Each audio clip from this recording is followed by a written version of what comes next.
passengers that were on board that same cruise. Some have shared the letter with us, but it doesn't reveal where the man was working on board.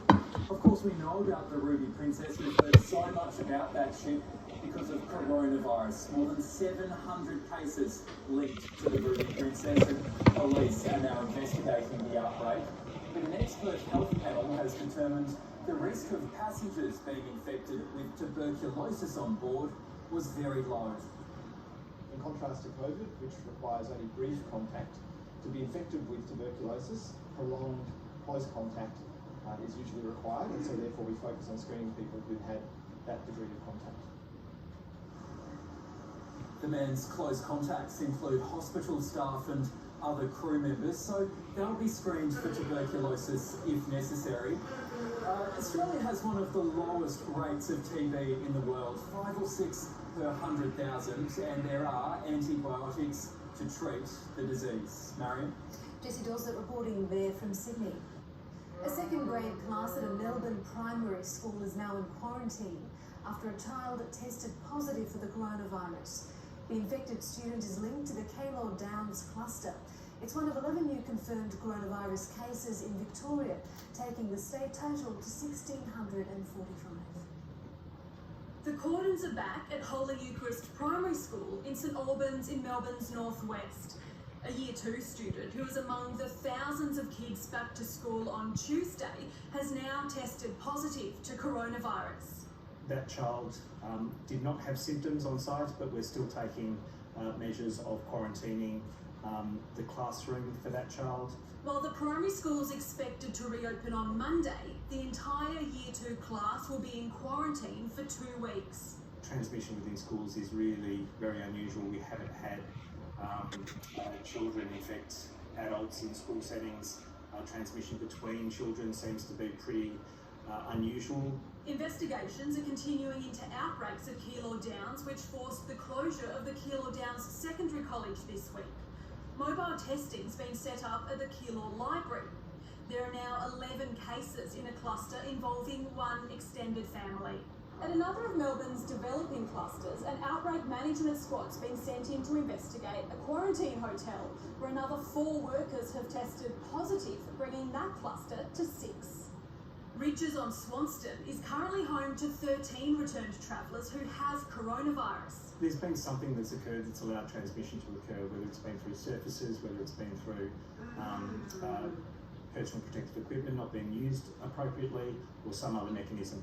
And while restrictions are set to ease further from Monday, authorities have shut down parks around Melbourne this afternoon after they were overrun. They're stopping visitors in their tracks for the rest of the weekend. Nicole Lasher, ABC News, Melbourne. Meth-related hospital admissions have plummeted since COVID-19 restrictions came into force. At the same time, the drug's street value has doubled. This points to a shortage of supply.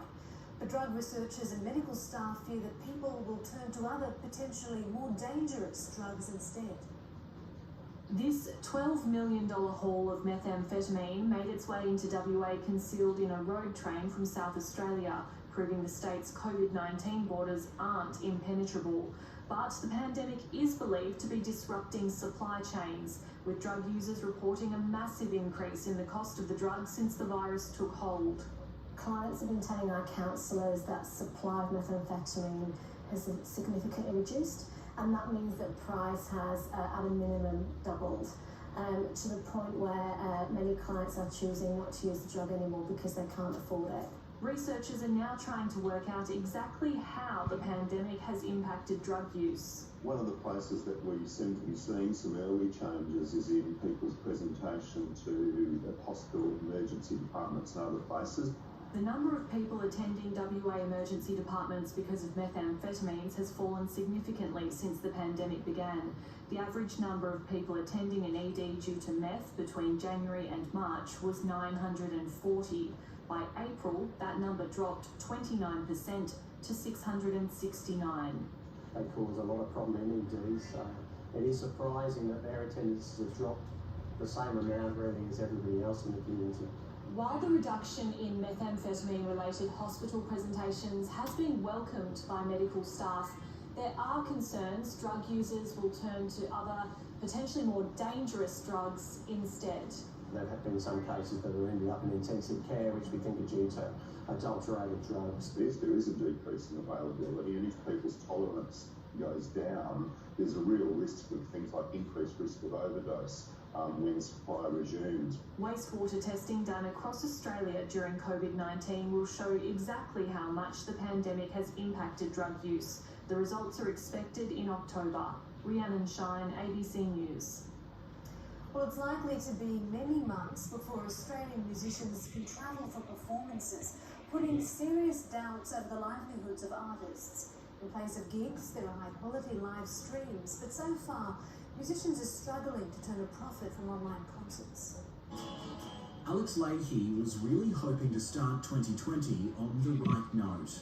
I was actually in LA, just about to go on tour through Europe when I had to immediately come home. Trying not to be downbeat, the young Aussie artist got on the live streaming bandwagon early, but it's no fun.